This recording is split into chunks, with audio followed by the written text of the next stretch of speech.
I'm just an ordinary alpha, but my partner happens to be a top-tier omega. Many people say I don't deserve John, including John himself. Our marriage was nothing but a twist of fate built on misunderstandings. When photos of him getting cozy with someone else landed in my phone again, I knew it was time to file for divorce. Ending this loveless marriage would free us both. John and I were high school classmates who later became college roommates at the same university. He'd often stay out late, and I'd cover for him. Sometimes he'd ask me to run errands, grabbing snacks or drinks, or beg me to answer roll call when he overslept. On the surface, we seemed close, but we were really just friendly strangers. Our roommates used to joke that he must have saved my life in a past life. Truth is, John did save my life once. That's why I tried to help him with whatever small favors I could. As the heir to the Wilson family empire, he'd never need anything from someone like me. But I hate owing people, so these little acts kept my conscience clear. College life was quiet and routine. Our daily interactions rarely went beyond those errands and roll calls. I assumed we'd drift apart after graduation. That's why I was stunned when his father, William Wilson Sr., the formidable Omega patriarch of the Wilson conglomerate, tracked me down. He didn't waste time. "You're Ivy, Peter," he said the moment he sat down. "I want you to marry my son next month." I blinked. "Why me? You're the first person he's ever liked." He stirred his coffee calmly. "I'll give you $100 million if you agree." The liking me part traced back to a class hangout the night before. We'd played Truth or Dare, and someone asked John if he had a crush on anyone present. I'd been sitting beside him, already tipsy from covering his drinks whenever he lost. He hated alcohol, so I'd become his chugging proxy. By then, I was too numb to care. John kept choosing drinks over dares or truths, and even my high tolerance was crumbling. When that question came, I'd reached for the glass, certain he'd dodge it again. Then I froze. "Yeah," John said, voice clear. "Ivy." My head snapped toward him. Under the flickering bar lights, his smirk glowed. If this had happened 6 years later, after I'd memorized every micro-expression of his, I'd have known it was a joke. I'd have grabbed that drink, downed it, and laughed. "He's messing with you." Instead, I sat there dumbly as the group hooped and moved on. Back in that cafe, I declined William's offer. My strict views on love, shaped by my broken family, demanded a marriage built on mutual care, not cash. William's frown screamed disbelief. To him, refusing a Wilson was unthinkable. Given the urgency, I had to soften my tone. "I know this is asking too much, but John has a unique constitution as an S-class Omega. Regular suppressants don't work for him. When he enters his next heat cycle next month without alpha intervention, he'll experience neural dysregulation." He sighed. "I originally arranged another alpha for him, but he refused. Said he has no interest in spending heats with strangers." "But," I started, only to be interrupted by William Wilson Sr. "Ivy, I'm begging you. He helped you before, saved you even. Can't you return the favor just this once? Once he reaches full maturity, you can divorce. Please, he's my only child." I fell silent. For anyone else, I'd refuse without hesitation. But repaying a life debt, couldn't. After a sleepless night spent staring at my phone, I finally texted the unmarked number. "Okay." We married during my senior year. I'd foolishly believed love could grow between us eventually, but John acted strangely affectionate yet disdainful. Being emotionally obtuse, I couldn't decipher it until years later, lying alone in our cold bed, remembering his mocking smile. That confession had been nothing but a joke. The photo arrived as I finished closing my flower shop. Married life had driven me to this humble profession, though the Wilson fortune ensured no financial pressure. The Wilson family only cared that I didn't embarrass them publicly. Biting into my convenience store sandwich, I opened the image without emotion. There he was again, that male escort John kept. Not even properly hidden. The bartender turned homewrecker kept sending these provocations. Their latest barroom makeout session barely registered. Chewing the bland mayonnaise spread, I resolved, time for divorce. He'd found his true mate anyway. Top-tier Omegas stop needing alphas after maturity. John reached that stage within a year. I'd wanted out then, but the pregnancy complicated things. When the first cheating photos came, our child was still nursing. Now, the boy William Wilson Sr. raised adores John but recoils from me. Even after all those nights he'd wailed whenever I left the nursery. Finishing my meal, I texted John, "Come home tonight. We need to talk." No reply. Typical. The walk to what was once our home felt heavier than usual. He arrived at 2 a.m., flicking on lights to find me waiting. "Still up?" John's raised eyebrow conveyed more surprise than our entire marriage. "Still awake?" I turned my head coldly, watching John reek of alcohol. "Not getting up to take care of him as I used to. I sent you a message. Did you see it?" He pulled out his phone in front of me, taking several minutes to find my message. "Just saw it now. Got buried under other notifications," John said dismissively. He went to the kitchen to pour a glass of water, slowly making his way toward me. I was sitting on the single-seater sofa, leaving him no room to sit beside me, so he took the seat opposite. Felt vaguely like a negotiation setup. "Go ahead. What do you want to discuss?"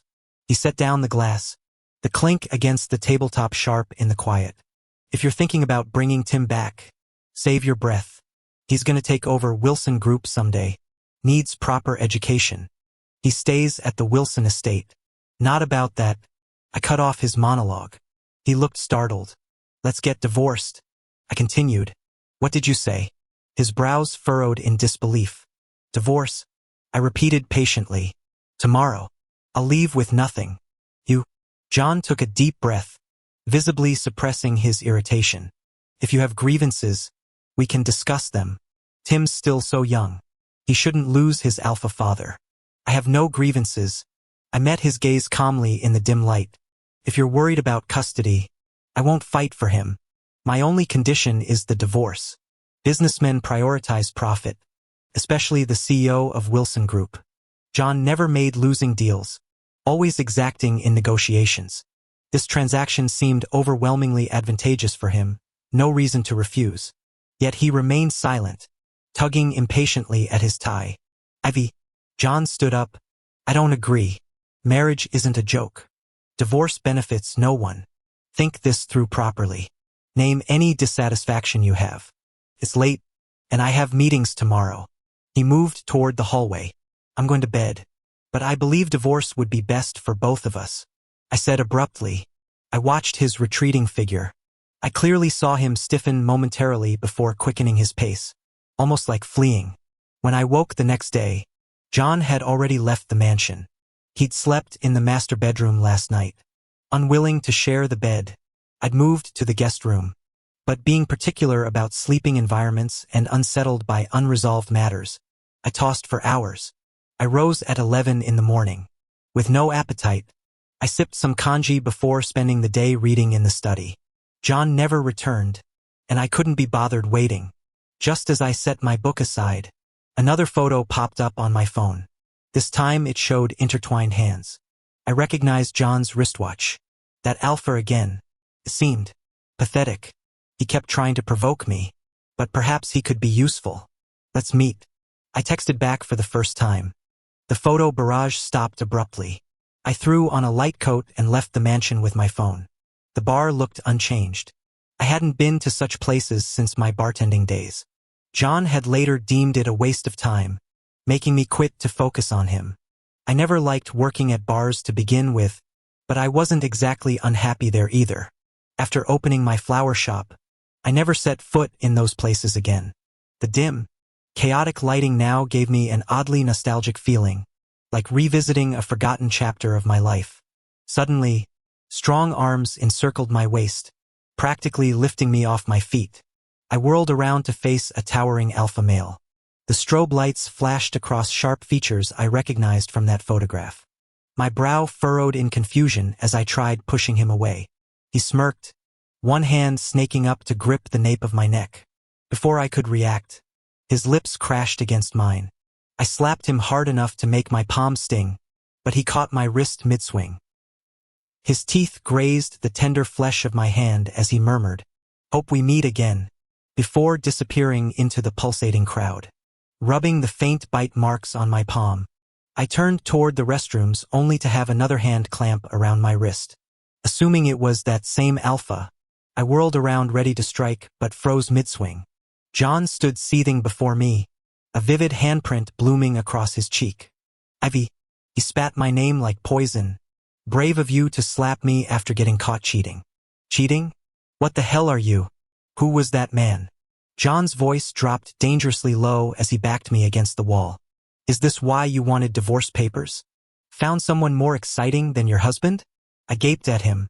This from the man whose secret lover I'd accidentally discovered last week? The same John who'd always been the picture of icy composure now sounded like a bad romance novel protagonist.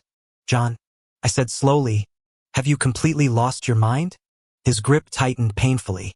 Twice now you've insulted me over that homewrecker.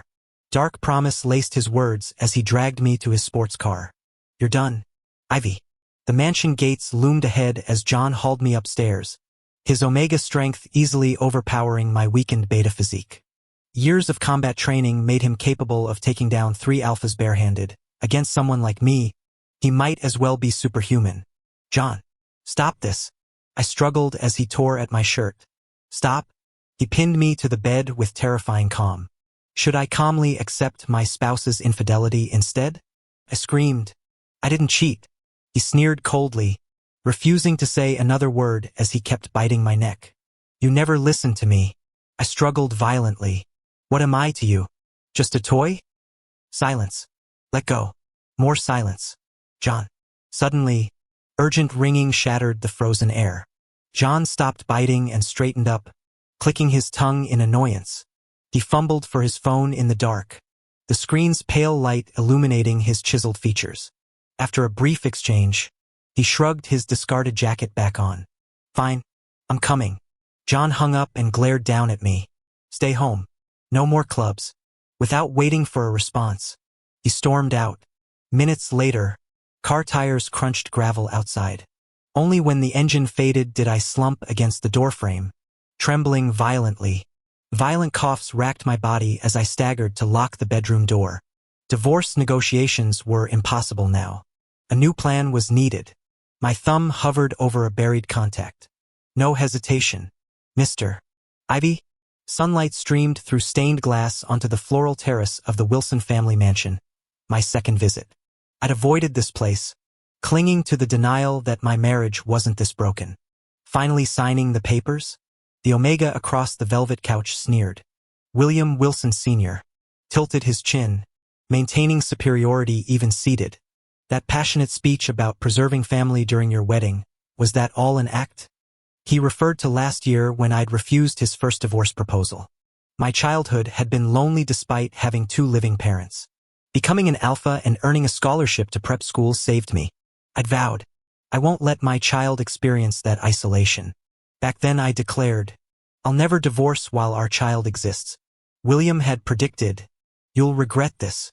Turns out Tim needs no useless alpha parent. Like you said, everyone regrets eventually. I met his gaze steadily. Your wisdom rings true. I want the divorce now.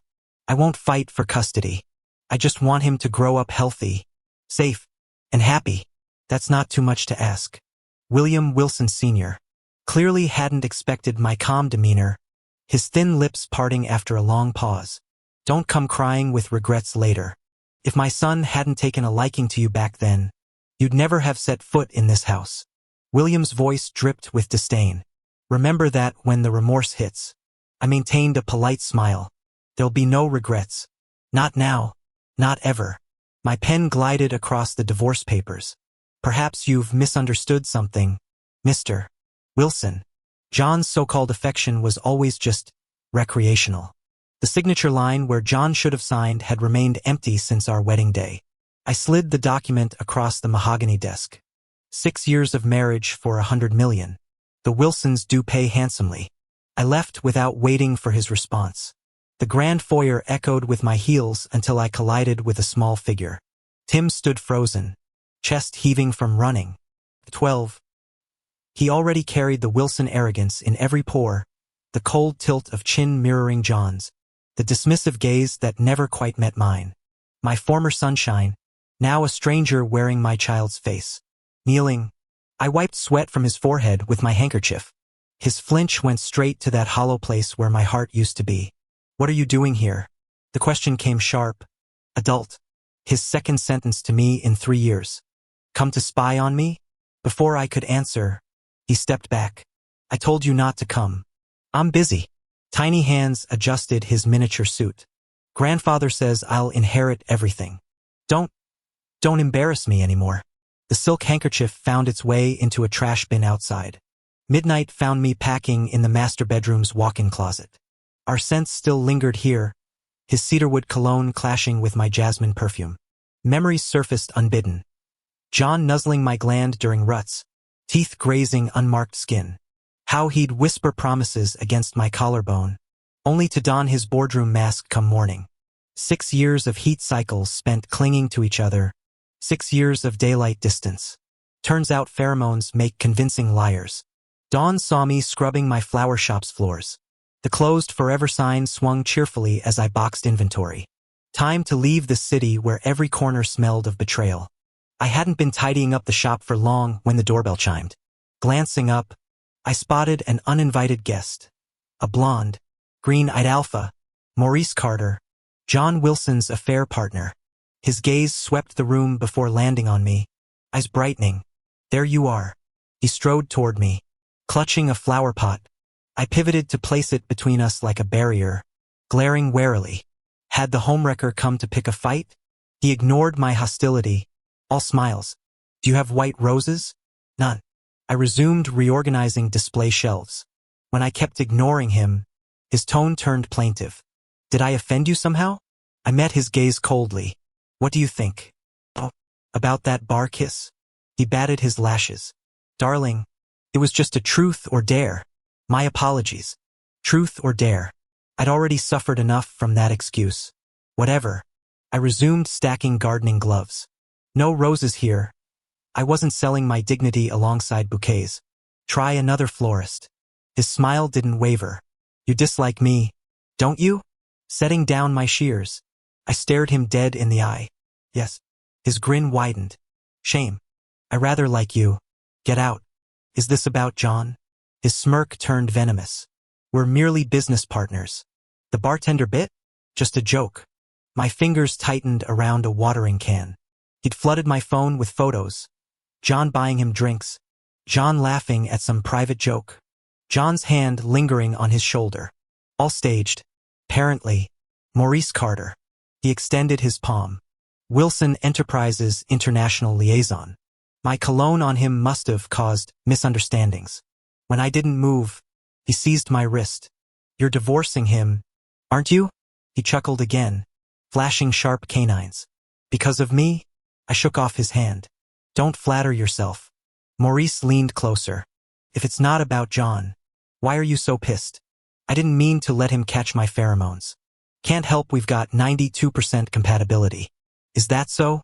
His fingers hooked around the edge of my scent patch. Let me return the favor.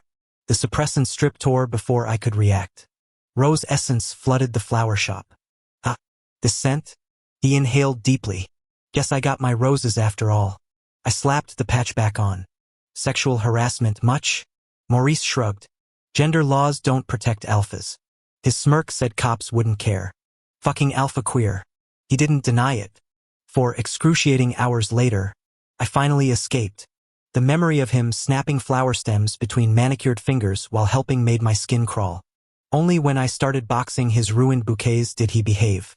I delivered arrangements to regular clients, preparing the rest for sale. Maurice bought every damaged bloom anyway. At closing time, I hailed a cab to my hotel, desperate for distance. He didn't follow. Relief lasted until my Uber stopped at the hotel entrance, where Maurice stood holding 2 room keycards. Don't get excited. Coincidence. He swiped into the room adjacent to mine, flashing that infuriating grin. Small world. Exhausted, I showered and searched for new hotels. Sleep claimed me mid-scroll. Rain hammered windows when the electronic lock beeped. Cold fingers closed around my exposed ankle. My eyes flew open. A looming figure filled the dark room. Ivy. The growl vibrated with fury. You actually filed the papers. The scent of sandalwood and storm electrified the air. How did you? John's grip tightened as I tried kicking free. Did I spoil you too much? Maybe you need convincing. Our struggle tangled the sheets. His teeth grazed my mating gland. Time to remember who you belong to, he chuckled, whether mocking my overestimation of myself or my ignorance. Didn't you know? This is the Wilson family's property. 6 years. Yet you've made zero progress. John leaned closer, his cedarwood scent overwhelming. Seems I need to reteach you how to be my partner properly. I pressed my palm against his approaching chest. What are you doing? We're getting divorced. The proceedings already started. My voice cracked. Leave now or I'm calling the police. Go ahead. He waved his phone mockingly. Just remember I'm an Omega. Gender protection laws don't cover alphas. The screen lit up his smirk. Let's see who gets arrested. Exhaustion washed over me. What do you actually want? I cursed the new gender regulations that forced alphas to pay 30% premium on everything, even my goddamn coffee. John pinned my wrists, his weight pressing me into the leather couch. Explain the divorce filing. Why's it processing without my consent? We both signed the prenup agreement. My throat tightened. Back when we... Bullshit. His grip tightened. Cancel it now. Stop this childish. Ivy isn't being childish. I met his stormy gaze. 6 years. John. 6 years I lost my corporate rank. Abandoned my career. Even before our marriage. I ran your errands. Played your lackey. Wasn't that enough? Never. His answer came swift as a guillotine. I saved your life. Ivy. You think that debt gets repaid with petty favors? Tears blurred the penthouse's crystal chandeliers. Then tell me this, do you love me? The silence stretched like a funeral shroud. When he finally spoke, his laugh held frost. You're 28, not some Disney princess. Since when does love matter in our world? His thumb wiped my tear roughly. Every society marriage runs on mutual benefit. You want love? Go watch Holovids. His words crystallized the truth I'd avoided. All those whispered promises under silk sheets, just another transaction. My trembling fingers stilled. John, the penthouse's marble floors reflected my shattered expression. I was never part of your world to begin with. The realization tasted like blood. These 6 years, what were we really? My whisper hung unanswered in the air between us, thinner than the platinum bands still circling our fingers. These 6 absurd and ridiculous years, what exactly did they amount to? Wait, the lights suddenly flickered on, flooding the room with brightness. Squinting against the glare, I turned toward the voice. Maurice leaned against the doorframe in his bathrobe, bleary-eyed. John, this is rather inappropriate. His lips curled mockingly.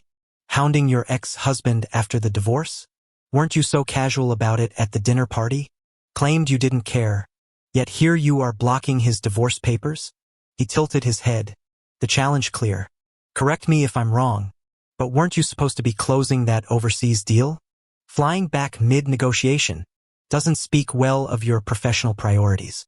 The unspoken accusation hung thick between them. John's jaw tightened as he stared down Maurice. After a prolonged silence, he scoffed. None of your business. Oh, but it very much is. Maurice closed the distance in 3 strides, yanking John sideways before landing a vicious hook to his jaw. The 2 men crashed into furniture, trading blows until Maurice finally pinned his rival to the floorboards, bloodied and bruised. The smart system automatically summoned an ambulance as the fight concluded. Not bad for an old man, Maurice panted, shirt hanging open as he slumped against the wall. He froze upon seeing my expression. Hey, what's wrong? His arms encircled me as I sat rigid, pallid and trembling. Words stuck in my throat until his palm smoothed down my spine repeatedly, grounding me. Just startled. I finally rasped. Throat raw. Happens sometimes. Maurice kept stroking my back, his touch unexpectedly gentle. Careful now, he teased, though his voice softened. Omega Protection Services will haul me in. If I disappear, promise you'll visit? When I didn't respond, he cleared his throat. Look, I could take care of him for you. Not that I care or anything. Just hate his smug face. Is all. He helped me in high school. The confession spilled out abruptly. I told Maurice about those miserable years at elite prep, How scholarships and late-blooming alpha status got me into that breeding ground for privileged kids. They'd mocked my thrift store uniforms and beta-like demeanor.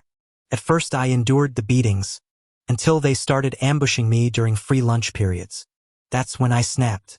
After breaking 2 noses and a collarbone, the school board wanted me expelled. Wealthy parents threatened lawsuits. John, then senior class president, intervened. Waste of potential, he'd told the disciplinary committee, though his cold gaze suggested he agreed with their assessment. Still, his family's influence kept me enrolled. Maurice listened quietly, fingers still tracing idle patterns on my shoulder. When I finished, he simply nodded. Explains why you put up with his bullshit. His usual smirk returned.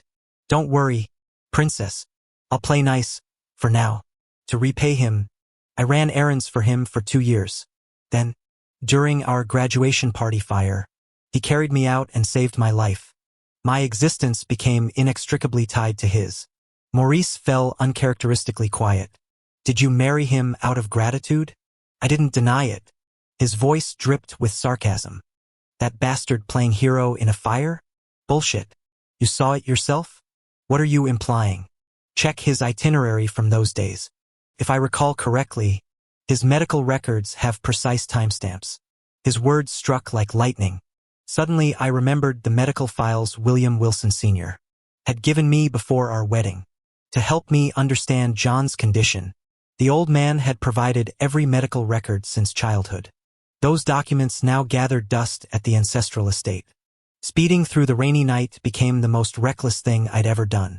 Maurice tried to accompany me, but got intercepted by security before we left. I floored the accelerator in his sports car, nearly crashing into the estate's front hedges. Drenched and shaking, I blew past the gaping security guard and the stammering butler, taking the marble stairs 2 at a time. Our old bedroom. My trembling fingers undid the antique lock on the bottom drawer, pulling out records I hadn't touched in 6 years. The entry burned itself into my retina's frowny face. Stellar year 3098. August 12th. 14:03:49. Entered medical pod. Protocol Alpha 1. Duration: 6 hours. Rainwater dripped from my hair, blurring the ink into monstrous shapes. The dates didn't lie. John had been undergoing treatment when the fire happened. The door creaked open.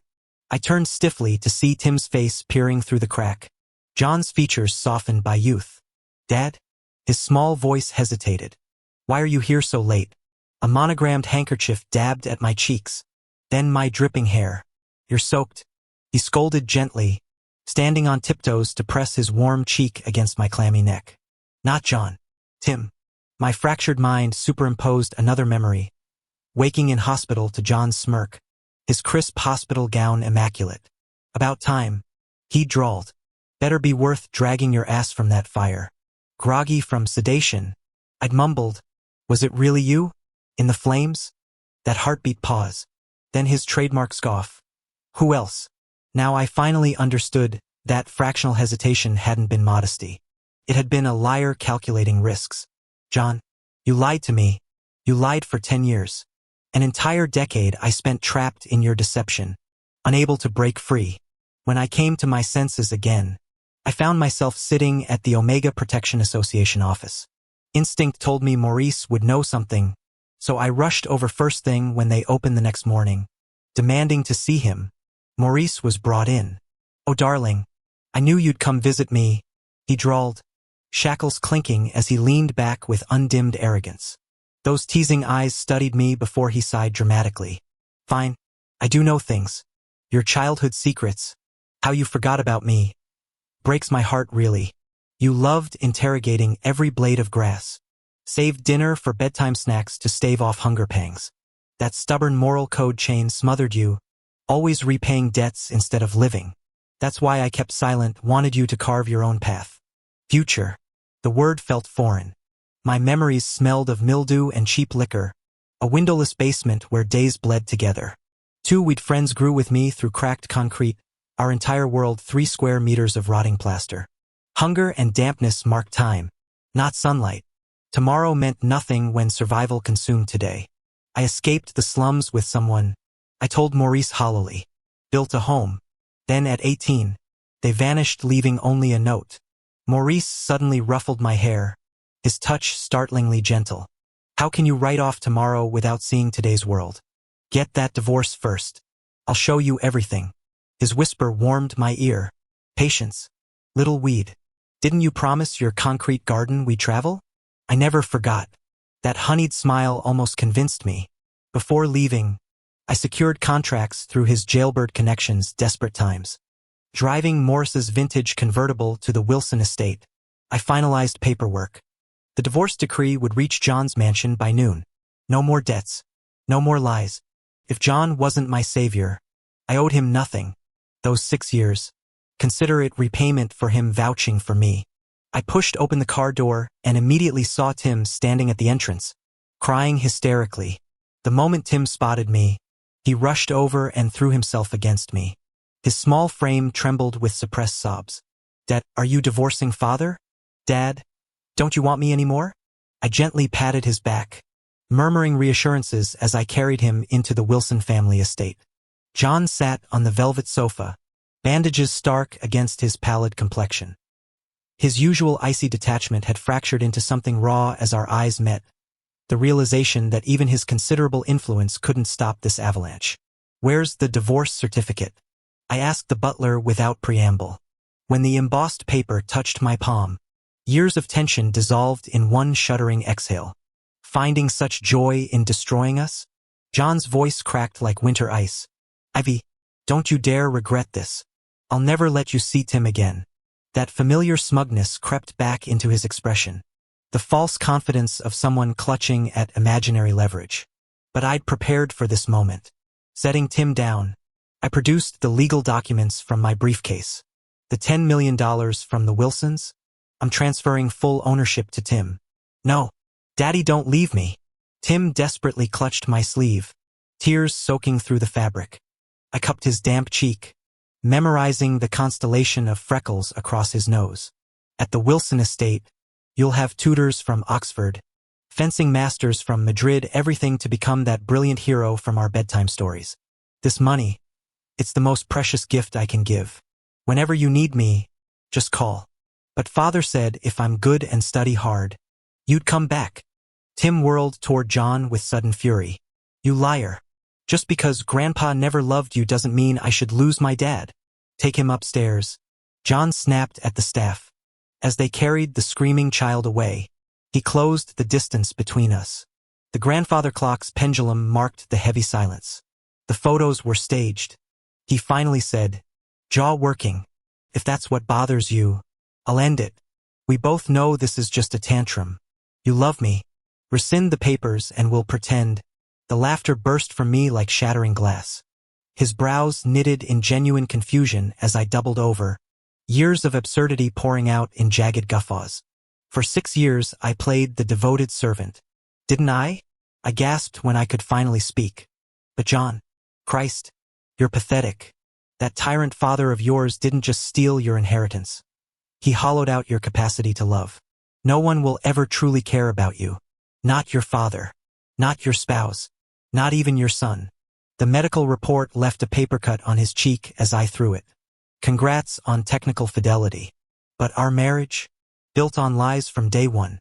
If I were you, I leaned in, tasting the sweet venom on my tongue. I'd swallow every pill in that medicine cabinet. The stunned horror on his face was better than any sunset. The chains finally shattered. The day I left the Wilson estate, I packed up my emotions and departed Y City for abroad. Accompanying me was Maurice. We ventured into deserts, scaled snow-capped mountains, and lay in flower valleys, soaking in rural tranquility. The world felt hushed, as if only we two existed. Beneath a star-studded sky during one such night, I asked again who he truly was. Maurice sprawled on the grass with a stalk between his teeth. Consider me your childhood companion, he said. My face lit up with sudden understanding so plants could become human. Maurice instantly read my thoughts. I'm not those two weeds, he shouted, jolting upright and clawing at his hair in frustration. My hair used to be black. The vehemence triggered a long-buried memory. Oh, it really was him. My laughter earned me a tackle. Stop laughing. I told you I'm not the damn plants. So I did have friends. And perhaps a future. John's side story. I'm John, sole heir to the Wilson family. My alpha father died young, leaving my omega parent to raise me alone. In these harsh economic times, an omega making waves in business faces monumental challenges. Understanding my parents' struggles, I excelled in every field. I never disobeyed, whether kneeling in punishment past midnight or pushing through exhaustion from daily combat training. My first rebellion came in high school. I insisted on protecting an alpha from the dregs of society commandeer with a father society deemed vermin. This earned me a summer training retreat in uncharted wilderness. Though I spent 3 days in a med pod afterward, I gained something precious, a loyal follower, the kind who'd fulfill any absurd request without hesitation. His name? Ivy. Ivy, that enigmatic star of our prep school. Penniless, gentle alpha whose beauty could rival any omega. Had he been omega, society's elite would have warred for his favor. Instead, he became the alpha who bloodied their noses. I'd heard whispers of his bullying. Sometimes I'd see him staggering up from beatings, clutching his lunchbox like some tragic heroine, indifferent to his bruises. Then came the day he hospitalized his tormentors. Brutal efficiency. I protected him not from kindness, but because he'd beaten my rivals. Watching those arrogant elite alphas nurse their wounds? Priceless. He delivered spectacular theater. I naturally ensured an encore. One day, he came to thank me. He asked me, "What can I do for you?" After thinking for a while, I said, "Since you're such a fighter, be my right hand from now on." Just like that, Ivy became my wingman. Our interactions gradually increased. As mentioned before, he was the star of Independence High, not just for his looks, but his temperament. He didn't act like your typical alpha. His gentleness was genuine, his temper non-existent. Those black curls made him look soft, almost begging to be messed with. But his calm demeanor stemmed from his chronic daydreaming. Once when I was talking to him, he spaced out again. Glassy, I'd stare fixed on nothing. I couldn't resist ruffling his curls. "You always zone out like this?" He blinked back to reality, slowly mumbling, "Hungry. Daydreaming conserves energy." Watching him deadpan those words, I burst out laughing. He seemed confused by my reaction, studying me intently before drifting off again. Unbelievable. How could an alpha be this adorable? Nothing like those smelly, arrogant specimens. I hauled Ivy to his feet. "Come on, let's get you fed." Couldn't have my wingman starving to death. We spent 2 years together until graduation. On the night of our class farewell dinner, my hormonal imbalance kept me bedridden. I planned to confess to Ivy that day. The next time I heard about him was when the hospital called about his fire injuries. I had him transferred to the Wilson family's private hospital. Sat by his bedside all night, memorizing every burn report. The files mentioned a dark-haired alpha rescuing him. Ivy's the loyal type. He stuck with me for 2 years just because I covered his debts. What would he do for someone who saved his life? Would that alpha steal his attention? Not on my watch. Ivy's eyes should only see me. When he finally opened his eyes, his first question was, "So, you're my rescuer?" I hesitated. Never imagined fate would hand me this gift. Ivy didn't know his savior's identity. "Yes, I'm selfish, cold, hypocritical. But when you get what you want, do the methods matter?" Not one damn bit. That alpha was already on life support. Dead men tell no tales. With him gone, Ivy would never learn the truth. My wingman would stay mine. At our college reunion senior year, I dragged Ivy to the bar. Watched him get pleasantly buzzed, his gaze turning hazy. The truth or dare bottle spun across the table, landing on me again. This time the question was, "Is there someone among all the people here that you like?" Ivy reached for the wine glass and shook his head. I couldn't resist teasing him. "Well, yes, Ivy." When he froze in place, I laughed again. "Ivy, you dummy. I like you." A week later, my father slid 2 blank contracts across the table. "Sign these and you can be with that penniless alpha." "Who? Who else?" "That curly-haired puppy following you everywhere." I frowned. How did father know about Ivy? His control had always been absolute. Anything I cherished, He'd destroy. Why him? Didn't you declare your affection? Protect your toy this time. Don't come crying when it breaks. His nose wrinkled in disgust. Must you always fixate on these pathetic trinkets? Like your birth father, utterly lacking refinement. I stared at the unsigned documents. He's already agreed to the terms. Father purred, pushing them closer. Unless you'd rather lose him? Impossible. I signed with swift strokes. His satisfied smile mirrored countless childhood moments when he'd guessed my hidden candy stash. Our family was poison ivy would never understand. But he'd said yes. That meant something. Marriage mattered to him. If I shielded him properly, we'd be happy. We had to be. Morris's side story. I am Maurice. My Chinese name is Xie, gifted by Ivy. Our story began with an expired nutrient pack. His dinner ration. Eat, he'd said, those calloused hands trembling slightly as he offered the cracked container. No repayment needed. Some might balk at expired charity. Not me. I was the gutter rat who'd gnawed park benches for sustenance. My existence began as collateral damage in a Y-Mafia war. Mother's corpse rotting on a smuggler's ship. When I collapsed under that maple tree in C District slums, death seemed inevitable. Then I awoke to black corkscrew curls and urgent muttering, no. The feverfew goes here, as Ivy argued with two wilted weeds. Like some disheveled gardening cherub. Is the lamb grazing? I tried to get up, but only managed a feeble twitch before collapsing again. My failed attempt startled the little lamb. It didn't bleat, slowly lifting its head until obsidian eyes met mine. Its porcelain pale face showed no expression, yet the cloud of curly fleece made it appear soft and gentle. We stared at each other until I had to look away. I wondered if I was blushing, though my starvation pale skin probably couldn't manage it. God, why create such an adorable creature? Were you sending an angel to collect me before starvation claimed me? Maybe angels come as lambs. The lamb materialized a nutrient pack in its hooves. I gulped the viscous liquid, life returning to my limbs. It resumed conversing with grass blades. Regaining strength, I crawled over to join the botanical study. Who are they? My friends. A lamb befriending grass? When darkness fell, it asked why I wasn't home. I have none. I shrugged. The lamb admitted the same. We sat beneath an ancient oak until full night. When it finally led me home, or rather, I shamelessly begged to follow. The basement reeked of stale alcohol, empty bottles clinking underfoot. We shared a cardboard mattress. This isn't home, the lamb murmured, just where I stay. Home should have sunlight and flowers. The stomach growled mid-sentence. It gave me its dinner. Such kindness demanded repayment. We became scavenger partners, sometimes finding expired nutrient packs in dumpsters. The lamb taught me borderland survival, avoiding danger zones, eating before bed to prevent hunger nightmares. I'll introduce you to my grass friends. Promised. For the first time since Mother's death, I felt warmth, but joy proved fleeting. One night, a drunken beast burst in, dragging the lamb away. I lunged, only to be kicked aside. My scalp burned as he yanked my hair, forcing eye contact. Brought vermin into my house?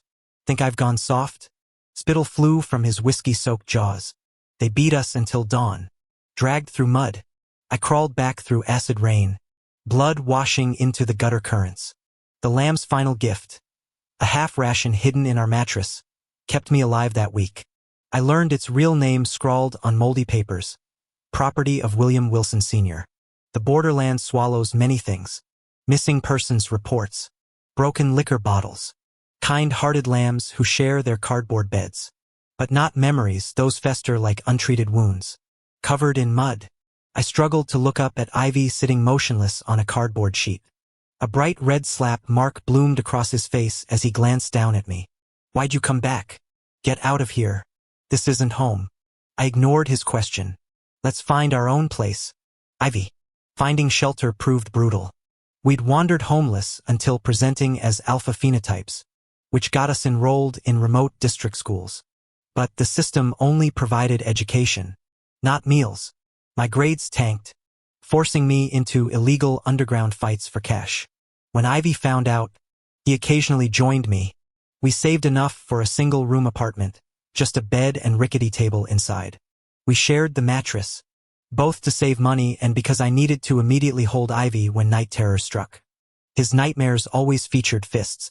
I pull him close, murmuring we're safe. We're home against his hair. Not in storm drains. Not in moldy basements. Our first real sanctuary. Ivy excelled in school and got into Tremont High. During breaks, he'd fight for grocery money while I hoarded earnings for a future house. He once mentioned quitting to work full-time, but an Omega patron had secured his scholarship. Good, I never wanted him dropping out. One illiterate per household was enough. Our savings grew slowly. Not enough for property, but sufficient to stop dumpster diving. Until the day I saw Ivy step out of a luxury hovercar I recognized from fight promoters. An Omega tousled his hair while sneering at our neighborhood. Disgusting slums. How can anyone live here? The stranger gripped Ivy's shoulder. Ivy Peter, come stay at my estate. Ivy's brow furrowed. This is my home. Our home. The anchor we'd clawed to build through years of rootlessness. The affirmation should have comforted me, but bitter inadequacy festered instead. If I were stronger, could I give him marble halls instead of peeling wallpaper? I waited until the hovercar vanished before entering. Ivy stood bathed in afternoon light, golden flecks swirling in his dark irises like sunlit sediment. He froze upon seeing my injuries. You're bleeding everywhere. Medical spray hissed against my temple as his warm palm covered my eyes. The cool mist spread across torn knuckles, antiseptic itch radiating through battered muscles. Other wounds? His fingers brushed my shirt hem. Panicking from sensory overload, I shoved that day's project into his arms. Flowers? He stared at the colorful bundle. Artificial ones. I kicked concrete dust under our bed. Real roses cost half our rent. The lie burned my tongue. I'd traded 3 broken ribs for these silk peonies at the black market. But Ivy's sunrise smile made every bruise worthwhile. John adored flowers, so I spent ages learning to craft a perfect bouquet. Here, a gift, I said, meeting his wide, delighted eyes with a smile. John, I hope we can stay together like this every single day. When did I first fall for him? Hard to say. Maybe that initial glance, or during one ordinary morning after countless nights clinging to each other for survival. Sunrise gilded his sleepy face, and suddenly I was staring at an angel. Was it the nutrient shakes I scavenged for him? The way he'd murmur thank you, river with those Bambi eyes? His tender heart? That guileless gaze? Who knows? Once, I took Ivy to Mom's favorite chapel. We'd been homeless so long, begging for divine mercy. I knelt till my knees bruised, yet remained life's cockroach. When I finally glared up defiantly at the stained glass, a sunbeam suddenly haloed Ivy's matted hair. In that moment, I understood God did pity us. His compassion had sent this angel to hell. After meeting that Omega, I fought like a rabid dog in underground rings for extra credits. One night, bloodied and wheezing, I stumbled into a suited man. My eldest brother's nemesis, Mom's long-lost brother. I'll help you slaughter that bastard, he offered. Make you cartel kingpin. Beyond vengeance. My first thought blazed. Now I can give John silk sheets and 3 meals. I raced home only to find John's note. Gone to high school reunion. Scrawling weight up. Huge news. I almost bolted after him. But last time I chased him across 3 boroughs, the reunion venue became an inferno. I waded through flames, hardening pheromones into a shield around him. They peeled me from the rubble with 3rd-degree burns and scrambled neurons. Uncle dragged me to Y Country's gene tanks. 3 years coma. 1 year relearning how to walk. When I finally flew back to C Country, they told me John had married that Omega from our old tenement. I never returned, devouring rival gangs until Mom's grave received her murderer's skull. Figured that was it, until tonight, shortcutting through Mom's childhood alley in Y Country. There he was, John, sprawled in heat-induced delirium. High-grade Omegas can tough it out, right? Pivoted, but his scent-hazed fingers clutched my ankle. When my punch sent him sprawling, his submission-glazed eyes hooked me. Dialing Omega Protection Services felt like betrayal even as EMTs loaded him. The lab report glowed in my palm later. 92% compatibility. The pheromone levels were high enough to affect both Alpha and Omega's mental states. But I felt immune. Seeing him only filled me with disgust. Yet his presence inexplicably reminded me of Xiaoyang. Eventually, I returned to Country C under the guise of business collaboration. There I found the person who'd haunted my dreams for 5 years. But he wasn't happy. How could he not be happy? Seeing Xiaoyang regress to the fragile state from our first meeting ignited fury, confusion, and heartache within me. Xiaoyang, didn't you swear you'd only marry for love? Why does living within love still leave you drowning in sorrow? Back in Country Y, insomnia gripped me night after night, Xiaoyang's desolate eyes haunting every dark hour. If you're unhappy, then come with me. I made my decision. I'd destroy John and Xiaoyang's marriage. Returning to Country C, I began infiltrating John's orbit, deliberately leaving traces of my pheromones during encounters. I commissioned dozens of photoshopped images depicting intimacy with John, mailing them to Xiaoyang despite the nausea each batch induced. Xiaoyang built walls higher than skyscrapers. If I didn't carve myself into his memory now, I'd never get close. He needed to remember me, yet never discover my true identity. I couldn't let him see how despicable Maurice had become. The plan accelerated faster than expected, thanks to John's astonishing gullibility. My intention was to reveal the fabricated affair only after their divorce. The first phase succeeded. Phase 2, whisking Xiaoyang away to rebuild our lives, hit an unexpected snag. We were watching the ocean when sea winds tousled his hair. Maurice? He turned, and for a heartbeat, I couldn't tell whether the sea or his eyes held deeper darkness. You're the one who saved me, aren't you? My silence stretched before I nodded. The injuries, they were severe. The fire's legacy still twisted across my chest. A palm-sized ruin of flesh. Show me? His pleading gaze undid me. You know I can't refuse you, Xiaoyang. I unbuttoned my shirt, revealing the grotesque scar. His trembling fingers brushed the marred skin, feather-light yet scorching. The tenderness in his touch felt like a bullet through my ribs. Why does being treasured hurt more than flames? After that incident, I intensified my corporate siege against the Wilson family, temporarily driving them back to domestic markets. John might be a fool in love, but he's no amateur in business. Ironically, Tim later founded a rival company that now challenges him openly. These days I often laugh at the poetic justice, though I quickly stifle it when Xiaoyang gives me that questioning look. Now I've brought Xiaoyang to my hometown. That's why William Wilson Sr. A sudden appearance shocked me. Xiaoyang eagerly pulled me forward through the festival crowd, our traditional garments too thin against the chill. I wrapped us both in pheromones. Roses sharpened by frostbite clarity flooding my senses, dizzying. Wind caught the translucent gauze trailing from Xiaoyang's attire, the fabric billowing like fledgling wings. As we neared the festival's heart, he glanced back, eyes crinkling with sunlight. Ivy, thank you. He recognized me. When did you? My foggy mind couldn't piece it together. He smiled, probably back at the hotel when you hugged me. I sensed it was you, though you seemed reluctant to let me know your identity. But today's too joyous. I couldn't help revealing it. Apology tinged his voice though mirth still danced in his eyes. Ivy Peter stood wrapped in white robes embroidered with jade vines, like spring defiantly blooming through blizzards. This winter-defying essence of rebirth. Overcome, I grasped his hand and crushed him against me. My lips met spring itself.